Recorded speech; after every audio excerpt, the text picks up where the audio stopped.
safe? Is it safe to walk through? Only this way out, only this side. This is the only way This out. one. Okay.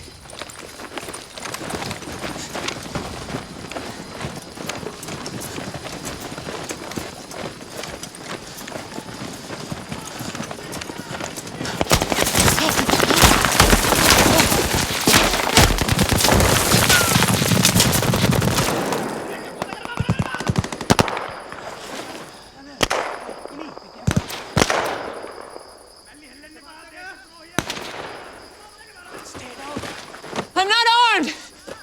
Journalist! American!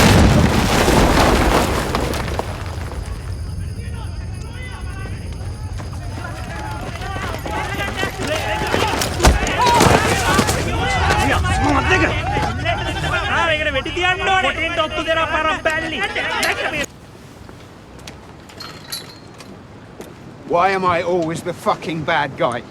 I had to cover myself in Libya because you are totally unpredictable.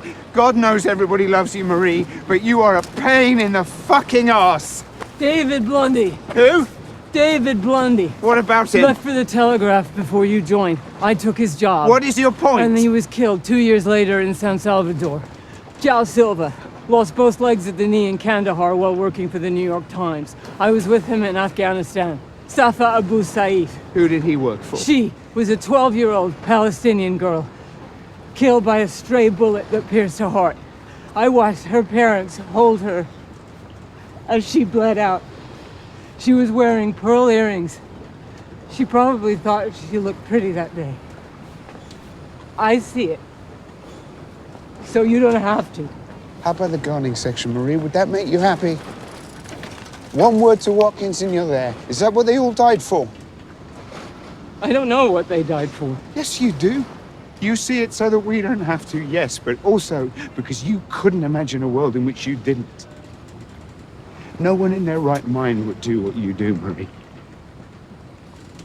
But if you lose your conviction, then what hope do the rest of us have?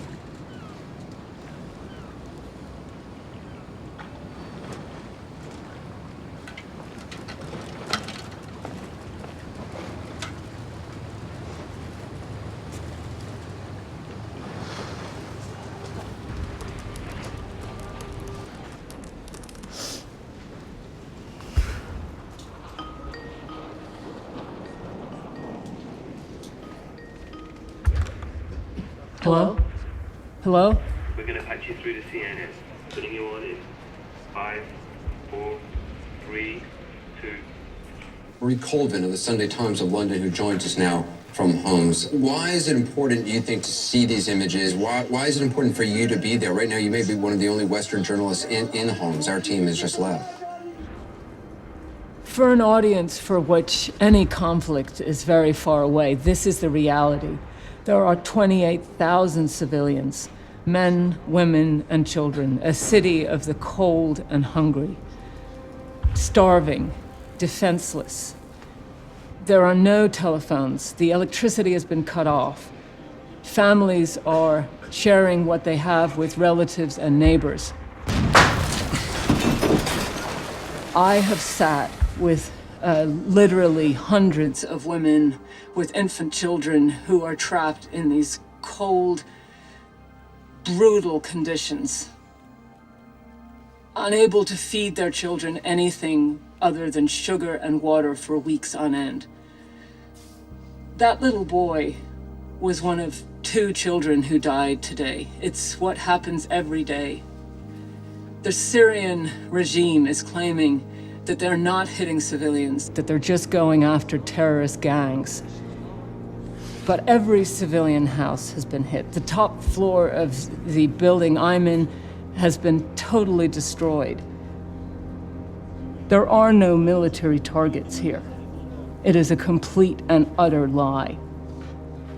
Well, thank you for using the word lie, and I think a lot of people would want to thank you because it's a word we'd often hear. It's not often used, but it's the truth in this case. Because the Syrian regime, that their representatives have continued to lie. They've lied on this program to us directly. Marie, I mean, you have covered a lot of conflicts over a long time. How does this compare? This is the worst conflict I've ever seen. It's the worst because it was a peaceful uprising that was crushed by violence. President Assad is sitting in his palace in Damascus in panic. The entire security apparatus his father built crumbling around him, and he is responding in the only way he's been taught how. When he was a child, he watched his father crush opposition by shelling the city of Hama into ruins and killing 10,000 innocent civilians. He watched as we're watching a dictator killing with impunity. And the words on everybody's lips here are, why have we been abandoned? Why? I don't know why. Marie Colvin, I know it's impossible to stay safe, but please try. Thank you for talking to us.